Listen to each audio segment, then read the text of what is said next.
नमस्कार दोस्तों, crime story channel पर मैं राजेश आपका स्वागत करता हूं। दोस्तों, आज मैं आपको अपराध की जिस वारदात के बारे में बताने जा रहा हूं, वो वारदात मुरादाबाद उत्तर प्रदेश में हुई थी। तो चलिए दोस्तों, जानते हैं इस वारदात के बारे में। मुरादाबाद होकर दिल्ली जाने वाले राष्ट्रीय राजमार्ग 24 से करीब 1.5 किलोमीटर अंदर कांट तहसील स्थित कुशालपुर की बैंक कॉलोनी में 5 मई की रात 11 बजे के बाद चहल पहल कम हो गई थी। इक्का दुक्का लोगों का ही आवागमन था। इस संभ्रांत कॉलोनी में ज्यादातर सरकारी कर्मचारी और रिटायर्ड लोगों के मकान हैं। उन्हीं में एसडीएम के ड्राइवर जयदेव सिंह का भी 2 मंजिला मकान है। इस कॉलोनी में सुरक्षा के लिए सभी जगह सीसीटीवी कैमरे लगाए गए हैं। यहाँ तक कि लोगों ने अपने अपने घरों में भी सीसीटीवी कैमरे लगा रखे हैं और उसे मोबाइल से कनेक्ट कर रखा है। उसके जरिए दूर रहकर भी लोग अपने अपने घरों पर नजर रखते हैं। फिर भी रात के समय कॉलोनी की चौकसी गार्ड को सौंपी हुई है। 5 मई की रात को 12 बजे के करीब कॉलोनी में गश्त लगाता हुआ सुरक्षा गार्ड जब जयदेव के मकान के आगे से गुजरा, तब मेन गेट खुला देखकर बोला, लोग कितने बेफिक्र हो गए हैं। सीसीटीवी कैमरा लगा लेने का मतलब ये तो नहीं है कि घर का मेन गेट ही खुला छोड़ दे। इसी के साथ उसने लोहे के गेट को 3-4 बार डंडे से पीटा और आवाज लगाई, अरे कोई है घर में, मेन गेट अंदर से बंद कर लो, रात हो चुकी है। ये कहता हुआ गार्ड थोड़ी देर वहीं रुका। भीतर से जब कोई आवाज नहीं आई, तब उसने दोबारा गेट पर 3-4 बार डंडे मारे। इसी बीच जयदेव सिंह के मकान के भीतर से आवाज आई, आती हूँ, क्या बताऊं, मैं आज गेट बंद करना ही भूल गई थी। कुछ सेकंड में गेट बंद करने आई युवती को गार्ड ने हिदायत दी, आप यहाँ नई नई आई हो, गेट अंदर से हमेशा बंद रखा करो, आवारा कुत्ते भीतर घर में भी घुस जाते हैं। जी गार्ड अंकल, कहती हुई युवती ने भीतर से मेन गेट की सांकल लगा ली और घर के भीतर चली गई। युवती जयदेव सिंह की दूसरी पत्नी दीपा थी, जो पिछले साल उसकी पहली पत्नी के हार्ट अटैक से मृत्यु होने के बाद ब्याह कर आई थी। घर में जयदेव के 3 बच्चे भी है, लेकिन उनमें 17 साल का बड़ा बेटा हरनाम सिंह साथ में नहीं रहता था। वो पढ़ाई के सिलसिले में रुद्रपुर में अपने बड़े चाचा कृष्णपाल के साथ रहता है। पिता से उसकी नहीं बनती थी, लेकिन बीच बीच में घर आता जाता रहता है। 2 बच्चों बेटा हरमिंदर व बेटी जास्मीन और पति के साथ दीपा घर में रहती थी। वो एक हाउसवाइफ है। जयदेव के मकान का गेट बंद हो जाने के बाद गार्ड कॉलोनी में दूसरे मकानों की निगरानी के लिए आगे बढ़ गया। चहलकदमी करता हुआ वो बीच बीच में जमीन पर डंडे भी मार देता था। अभी कुछ ही दूर गया होगा कि जयदेव सिंह के मकान से चीख पुकार की आवाजें आने लगी, मार डाला, मेरे पति को मार दिया, कोई बचाओ, जल्दी अस्पताल ले चलो। चीखने चिल्लाने की ये आवाज दीपा की थी। वो चीखती हुई बेतहासा अपने घर से बाहर सड़क पर आ चुकी थी। तब तक गार्ड भी उसके पास पहुंच गया था और पूछने लगा, क्या हुआ, किसे मारा, किसने मारा, ड्राइवर साहब को क्या हुआ। शोरगुल सुनकर जयदेव सिंह के दोनों बच्चे भी पहली मंजिल से नीचे भागे भागे आए। आसपास के घरों के कुछ लोग भी निकल आए। दीपा रोते हुए बोली कि किसी ने उसके पति को मार दिया है और वो अपने कमरे में बेड पर बुरी तरह से घायल पड़ा है। कुछ लोग कमरे में गए, वहां जयदेव खून से लथपथ बेजान पड़ा था। गार्ड उसकी नाक के आगे हथेली ले गया, उसके सांस की गति चेक की। किसी से कुछ बोले बगैर उसने मजोला थाने में फोन कर इस वारदात की सूचना पुलिस को दे दी।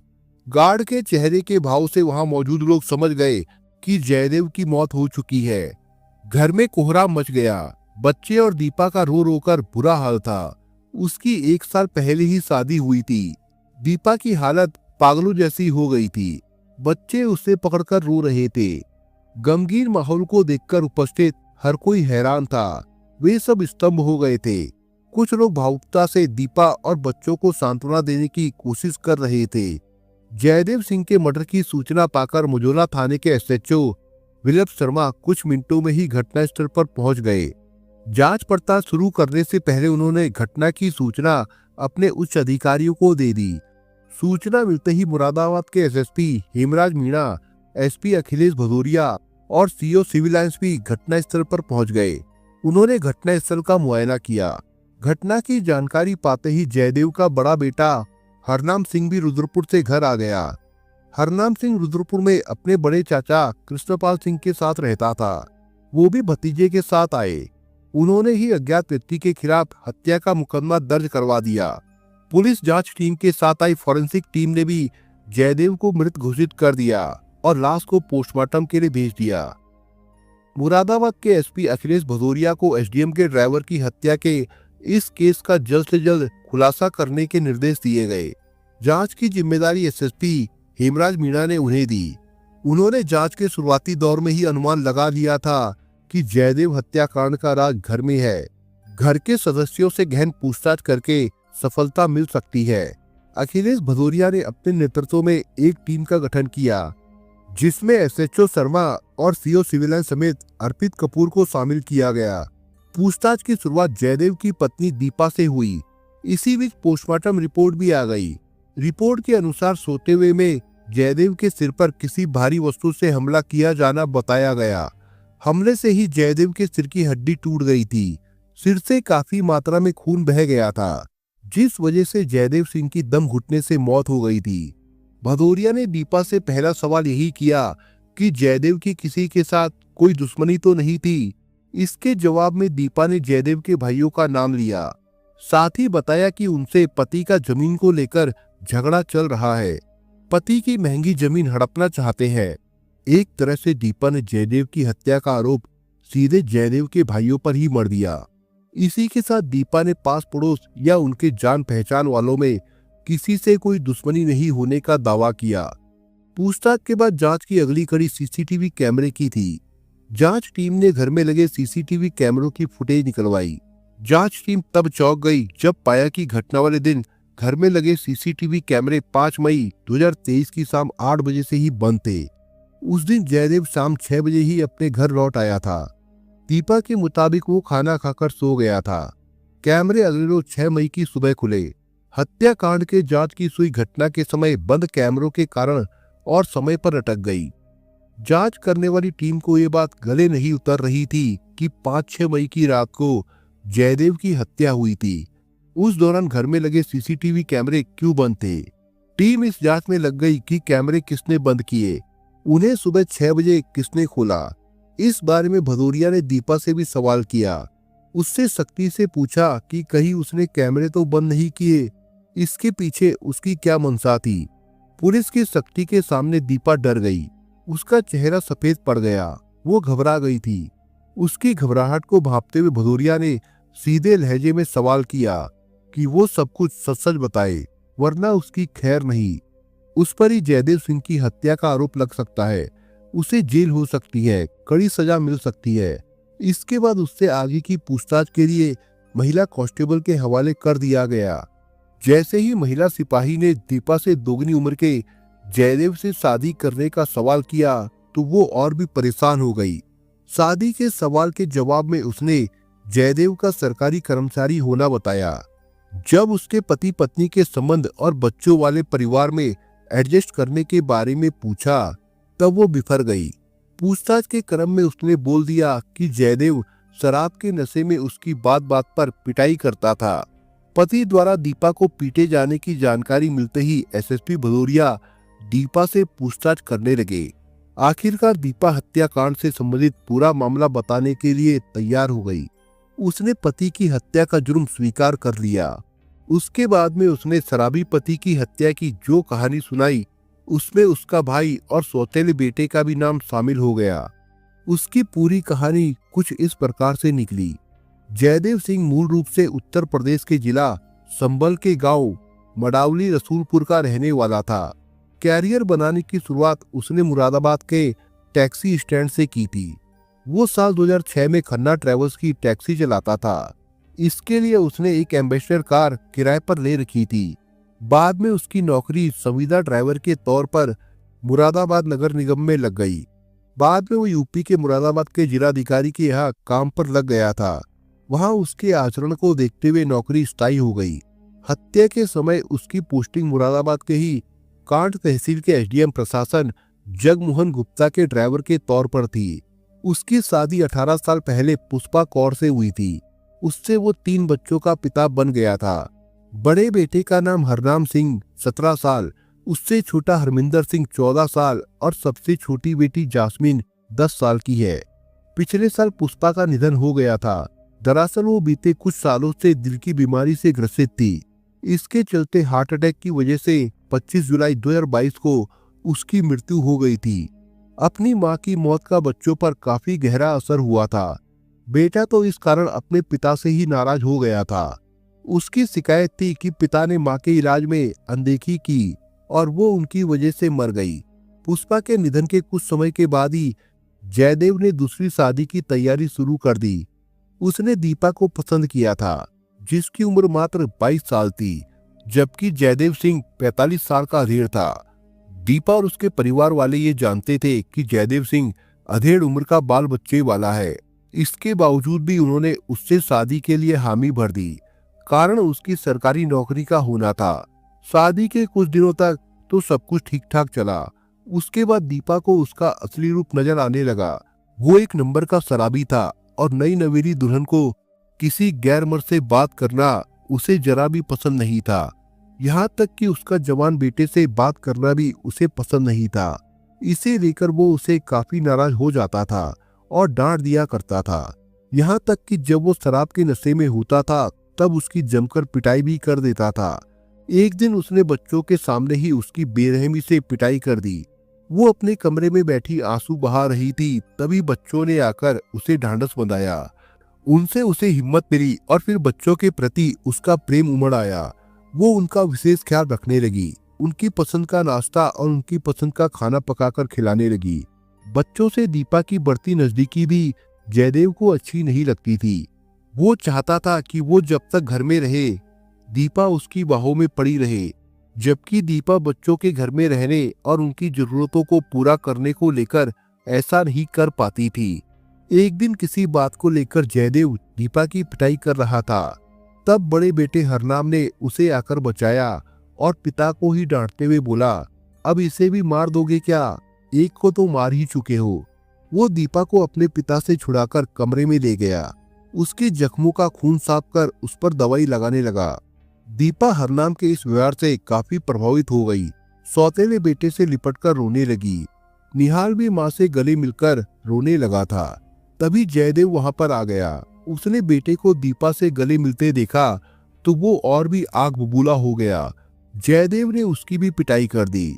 पिटाई के बाद हरनाम सिंह गुस्से में रुद्रपुर चला गया। उसके जाने के बाद दीपा को दूसरे बच्चों से मालूम हुआ कि जयदेव उसकी मां के साथ भी ऐसा ही बर्ताव करता था। हरनाम सिंह के रुद्रपुर जाने के बाद दीपा ने फोन पर बात की। उसने पुष्पा की मौत के बारे में पूछा। उसने बताया कि घर पर ग्लूकोज चढ़ाए जाने के समय उसने ग्लूकोज की बोतल में शराब का इंजेक्शन दे दिया था। उसके बाद उसकी मां की हालत और भी खराब हो गई थी। दीपा को पता चल गया था कि बच्चे जयदेव से नफरत करते हैं, जबकि वो बच्चों पर अपना प्रेम लुटाती है। इस वजह से ही वो उसके साथ भी गलत व्यवहार करता है। फिर भी उसने बच्चों का ख्याल रखने में कोई कमी नहीं आने दी। उनके लिए मनपसंद खाना बनाना, स्कूल को तैयार करना, उनके कपड़े धोना, घर की साफ सफाई करना उसकी दिनचर्या में शामिल हो गया था। बच्चे भी दीपा से बहुत प्यार करने लगे थे। दीपा के साथ दूसरी समस्या ये भी थी कि जयदेव उसे लेकर गलत धारणा रखता है। वो पत्नी पर शक करता था। वो उस पर बड़े बेटे के साथ अवैध संबंध होने का आरोप लगा चुका था। इस आरोप से दीपा और हरनाम सिंह दोनों दुखी हो गए। जयदेव उनकी बातें सुनने को राजी नहीं था। इस कारण ही दीपा की पिटाई कर देता था। उसके दिमाग में शक का कीड़ा कुलबुलाता रहता था कि दीपा के उसके बड़े बेटे के साथ अवैध संबंध है। इस कारण ही जयदेव ने अपने घर पर सीसीटीवी कैमरे लगवा लिए थे और उन्हें अपने मोबाइल फोन से जोड़ दिया था। जब वो ड्यूटी पर होता था तो वो बीच बीच में घर की गतिविधियों पर एक नजर मार लेता था। इसकी खबर दीपा के बड़े भाई नीसू सिंह को मिली। तब वो अपने बहनोई के प्रति काफी आग बबूला हो गया। उसके बाद ही उसने बहन के बचाव के लिए कुछ करने की कसम खाई। बात इसी साल अप्रैल महीने के पहले सप्ताह की है। जयदेव अपनी कीमती जमीन बेचने की योजना बना रहा था। दीपा उसका विरोध कर रही थी। यहाँ तक कि बच्चे भी नहीं चाहते थे कि जमीन बिके। बच्चों को पता था कि वो सब खेती की जमीन थी। वहीं से साल भर का अनाज आता था। बाजार से चावल, गेहूं और दाल का एक दाना भी नहीं खरीदा जाता था। अगर जमीन बिक गई तो वो सब नहीं आएगा। हरनाम सिंह को ये मालूम था कि उसका बाप जमीन बेचकर सारे पैसे शराब में उड़ा देगा। दीपा के भाई नीसू ने जयदेव को ऐसा करने से रोकने के लिए मिलकर एक योजना बनाई। इसमें दीपा और दोनों बेटों हरनाम व हरमिंदर सिंह को भी शामिल कर लिया। घटना से 14 दिन पहले घर के सभी लोग एकदम शांत होकर रहने लगे। जयदेव को पता चल गया कि जब वो ड्यूटी पर होता था तब कुछ समय के लिए कैमरे बंद रहते हैं। उसे बच्चों और दीपा ने एहसास करवा दिया था कि वो नहाकी अपने बेटे और पत्नी पर शक कर रहा है। दीपा ने हरनाम से कहा कि क्यों न जयदेव को ही खत्म कर दिया जाए। आज नहीं तो कल ये जमीन जायदाद बेच देगा और वे गरीब हो जाएंगे। जयदेव के मरने के बाद उसके बदले में बेटे या दीपा को जयदेव की जगह कोई नौकरी मिल जाएगी। उसके मरने पर जो पैसा मिलेगा वो बाकी बच्चों के भविष्य के लिए काम आएगा। छोटी बेटी जास्मिन की शादी के लिए भी फिक्स डिपॉजिट करवा दिया जाएगा। योजना के अनुसार 5 मई 2023 की शाम 6 बजे कांड तहसील से जयदेव सिंह रोजाना की भांति अपने घर शराब पीकर आया था। घर आते ही उसने फिर शराब पी। दीपा को जल्द खाना लगाने के लिए बोला। दीपा ने खाना लगा दिया। खाना खाकर जयदेव सो गया। तब दीपा का भाई नीसू सिंह, हरनाम सिंह रात होने का इंतजार करने लगे। नीसू सिंह अपने साथ एक देसी तमंचा भी लेकर आया था। हालांकि उसके कारतूस नहीं होने के कारण उसका इस्तेमाल नहीं हो सका था। चारों ने मिलकर एक मोटे डंडे का इंतजाम किया। 5 मई की रात लगभग 1:30 बजे वे नीचे आ गए। नीसू के हाथ में डंडा था। जयदेव गहरी नींद में सो रहा था।